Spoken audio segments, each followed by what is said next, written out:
The deep dive में आपका स्वागत है, जहां हम ज्ञान की गहराइयों में उतरते हैं। आज हम श्रीमद् भगवद गीता के एक बहुत ही खास श्लोक पर बात करेंगे, अध्याय 4, श्लोक 19। और ये जो हमारी आज की चर्चा है, ये कैप्टन श्याम बहादुर चौहान जी द्वारा साझा किए गए विचारों और उनके संकलन पर आधारित है। हमारा मकसद है कि इस एक श्लोक से वो समझ निकालें जो आज की इस भागदौड़ भरी जिंदगी में भी हमारे काम आ सके। मतलब कैसे कर्म करें, लेकिन उसके बोझ से, उसके बंधन से मुक्त रहें। ये एक तरह से प्राचीन ज्ञान और आज की ज़रूरतों का संगम है। बिल्कुल। और ये श्लोक आप देखें तो अपने आप में पूरे कर्म योग का सार समेटे हुए है। ये हमें सिखाता है कि कर्म करना तो जरूरी है, लेकिन कर्म करने का जो तरीका है वो उससे भी ज्यादा महत्वपूर्ण है। कैसे हम मतलब दुनिया के सारे काम करते हुए भी अपने मन से शांत और स्थिर रह सकते हैं। इसी को तो गीता निष्काम कर्म कहती है। चलिए इस श्लोक को और इसके पीछे जो गहरा अर्थ छिपा है उसे परत दर परत खोलने की कोशिश करते हैं। हाँ, बिल्कुल। तो सबसे पहले वो श्लोक क्या है, एक बार सुनते हैं। यस्य सर्वे समारंभाः काम संकल्प वर्जिताः ज्ञानाग्नि दग्ध कर्माणम तमाहु पंडितम बुधाः। मैं एक बार फिर से दोहराता हूं, उच्चारण पर थोड़ा ध्यान दें। यस्य सर्वे समारंभाः काम संकल्प वर्जिताः ज्ञानाग्नि दग्ध कर्माणम तमाहु पंडितम बुधाः। जी, अब इसके अर्थ को समझते हैं, मतलब शब्दों के जाल में उलझे बिना सीधे सीधे। ये श्लोक कहता है यस्य सर्वे समारंभाः, यानी जिस व्यक्ति के सारे काम, सारे के सारे प्रयत्न, सर्वे समारंभाः, वो काम संकल्प वर्जिताः होते हैं। अब यहाँ दो शब्द बहुत अहम है। एक है काम, यानी अपनी व्यक्तिगत इच्छा, अपनी कोई वासना, कुछ पाने की चाहत। और दूसरा है संकल्प, यानी किसी स्वार्थ से जुड़ा हुआ इरादा, जैसे मुझे ये चीज मिलनी ही चाहिए या इसका नतीजा ऐसा ही होना चाहिए वाला भाव। तो काम संकल्प वर्जिताः का मतलब हुआ जो इन दोनों चीजों से रहित हो, जिसके कर्मों के पीछे कोई निजी स्वार्थ या फल पाने की बहुत तीव्र इच्छा ना हो। अच्छा, यानी वो इंसान जो काम तो कर रहा है, लेकिन सिर्फ अपनी इच्छा पूरी करने या कुछ पाने के लिए नहीं। हाँ, बिल्कुल। और फिर श्लोक की दूसरी लाइन है ज्ञानाग्नि दग्ध कर्माणम तमाहु पंडितम बुधा। इसका मतलब है जिसके कर्म कर्माणम ज्ञान अग्नि दग्ध हो चुके हैं, यानी ज्ञान की आग ज्ञानाग्नि में जलकर एक तरह से भस्म हो गए हैं, शुद्ध हो गए हैं। ऐसे व्यक्ति को ही बुधा, यानी जो बुद्धिमान लोग हैं, ज्ञानी जन है, वो पंडितम यानी असली ज्ञानी, आहु यानी कहते हैं। ज्ञान की आग में कर्मों का जलना, ये सुनने में थोड़ा गहरा लगता है। इसका क्या मतलब हुआ? क्या कर्म जल गए, मतलब कर्म खत्म हो गए? नहीं नहीं, कर्म खत्म नहीं हुए, कर्म तो हो रहे हैं। जला क्या है? कर्मों से पैदा होने वाली जो आसक्ति है, जो चिपकाव है, वो जला है। कर्मों से जुड़ा हुआ अहंकार कि मैंने ये किया, वो जला है। और कर्मों के फल की चिंता कि क्या मिलेगा, वो जली है। ज्ञान की अग्नि का मतलब है सही समझ, आत्मज्ञान, ये जानना कि मैं कौन हूं, ये दुनिया क्या है, कर्म का स्वभाव क्या है। जब ये समझ आ जाती है कि मैं सिर्फ एक निमित्त हूं, असल कर्ता तो कोई और है, या फल मेरे हाथ में है ही नहीं, तो कर्म करते हुए भी मन शांत रहता है। ये ज्ञान उस मैंने किया वाले घमंड को और मुझे ये मिलना ही चाहिए वाली इच्छा को जला देता है, या कह सकते हैं कि शुद्ध कर देता है। जैसे आग सोने को तपाकर कुंदन बना देती है ना, हाँ। वैसे ही ज्ञान कर्म को और कर्म करने वाले को दोनों को शुद्ध कर देता है। कर्म तो होता है, पर उसका जो मैल है, उसका जो बंधन पैदा करने वाला असर है, वो कट जाता है। अच्छा, तो इसका मतलब असली पंडित या ज्ञानी वो नहीं जो सिर्फ बहुत सारी किताबें पढ़ ले या बहुत कुछ जानता हो, बिल्कुल नहीं। बल्कि वो है जो कर्म करते हुए भी इस ज्ञान के साथ जीता है, इच्छा और अहंकार से मुक्त होकर। बिल्कुल सही पकड़ा आपने। और यही है निष्काम कर्म का सार। कर्म करना है, पूरी कुशलता से करना है, अपनी पूरी क्षमता लगाकर करना है, लेकिन उसके नतीजे से खुद को बांधना नहीं है। पर एक बात मन में आती है, गीता में ये बात ठीक इसी जगह, इस संदर्भ में क्यों कही जा रही है? मतलब अचानक कर्म और ज्ञान की इतनी गहरी बात क्यों उठी? हाँ, ये जानना जरूरी है। ये बात भगवान श्री कृष्ण कह रहे हैं अर्जुन से, और कहाँ कह रहे हैं? कुरुक्षेत्र के युद्ध के मैदान में। सोचिए जरा माहौल कैसा है। अर्जुन के ठीक सामने उनके अपने भाई, उनके गुरु, उनके पितामह, उनके प्रियजन सब विरोधी सेना में खड़े हैं और अर्जुन को उनसे युद्ध करना है, उन्हें मारना है। इस भयानक स्थिति की कल्पना करके ही अर्जुन एकदम टूट गए हैं। वो बहुत दुखी हैं, भ्रमित हैं, जिसे हम विषाद कहते हैं, उससे ग्रस्त हैं। उन्हें लग रहा है कि ये कैसा राजपाट जिसके लिए अपने ही लोगों को मारना पड़े, ये तो महापाप है। तो वो क्या करना चाहते हैं? वो हथियार डालकर युद्ध छोड़ देना चाहते हैं। कहते हैं मैं लड़ने की बजाय भीख मांगकर जी लूंगा या जंगल में चला जाऊंगा, सन्यासी बन जाऊंगा।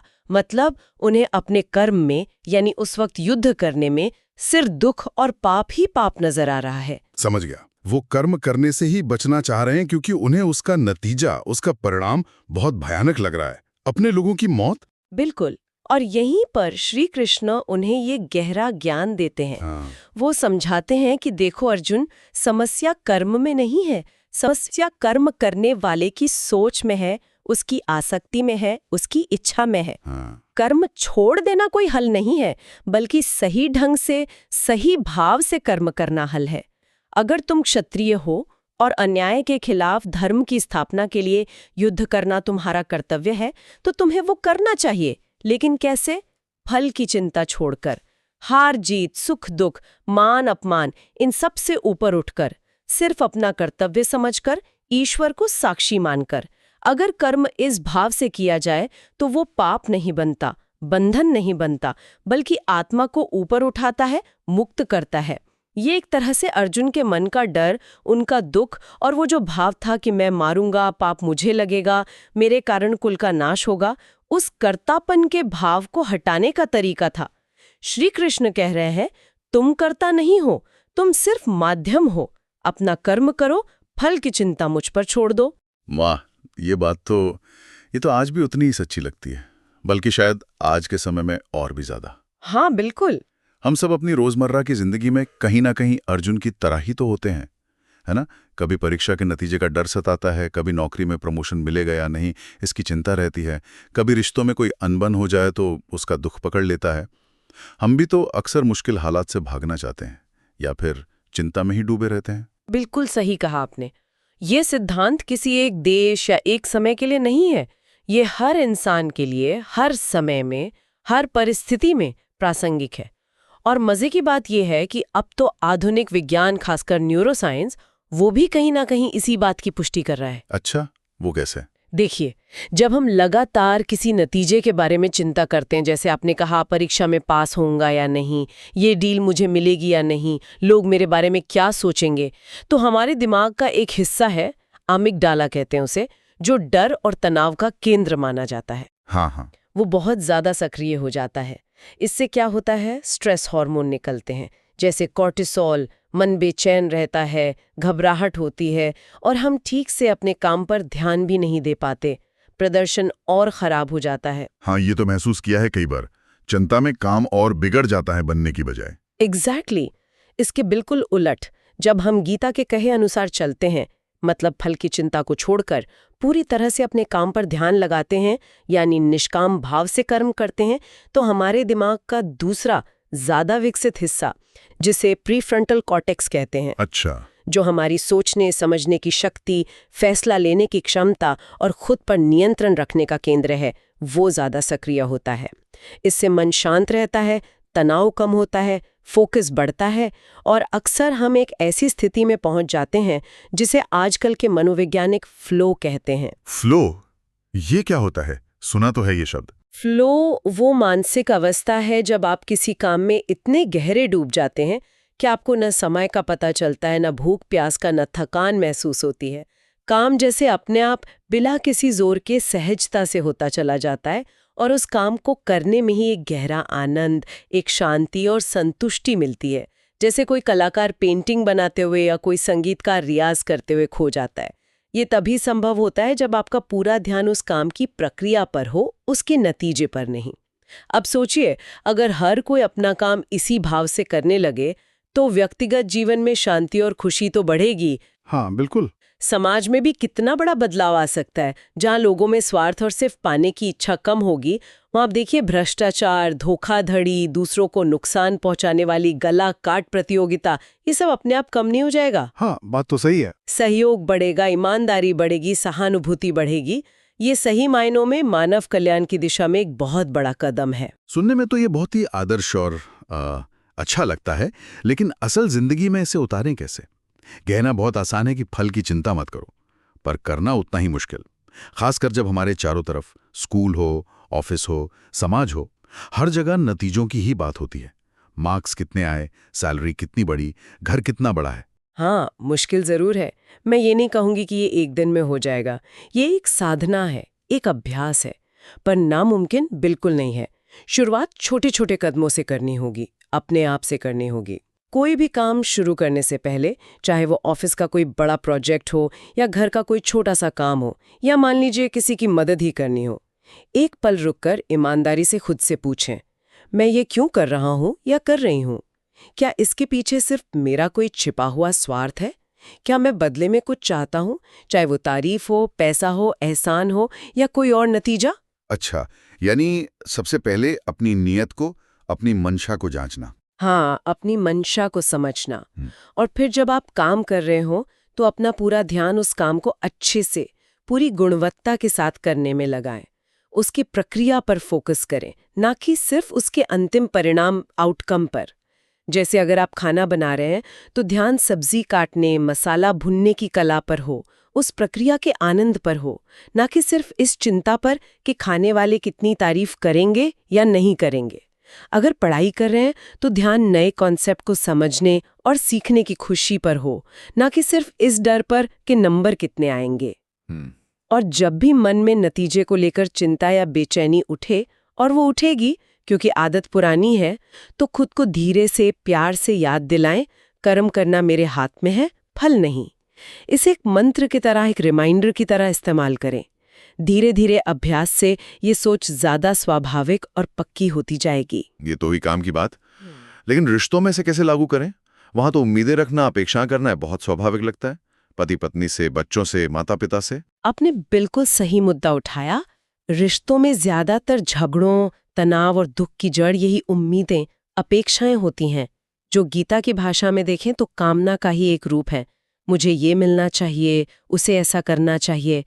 सोचिए, अगर पति पत्नी एक दूसरे से ये उम्मीद करना कम कर दें कि उन्हें मेरे लिए ये करना ही चाहिए या उन्हें मुझे समझना ही चाहिए, और बजाय इसके अपना फर्ज समझकर प्रेम भाव से एक दूसरे का ध्यान रखें, एक दूसरे की सेवा करें, तो कितनी कड़वाहट अपने आप कम हो सकती है। बात तो गहरी है। अगर माता पिता बच्चों पर अपनी अधूरी इच्छाएं ना थोपें, उन पर अपने सपनों का बोझ ना डालें, बल्कि उन्हें उनकी अपनी पहचान बनाने में मदद करें, तो रिश्ते ज्यादा स्वस्थ और सम्मानजनक होंगे। और अगर बच्चे भी माता पिता की सेवा सिर्फ अपना कर्तव्य और प्रेम भाव समझकर करें, बिना ये सोचे कि बदले में क्या मिलेगा या जायदाद में कितना हिस्सा आएगा, तो वो सेवा कभी बोझ नहीं लगेगी, बल्कि एक सुखद अनुभव बनेगी। इसका मतलब ये नहीं कि रिश्ते में प्यार या परवाह ना हो। नहीं, बिल्कुल नहीं। प्यार और परवाह तो और बढ़ेंगे।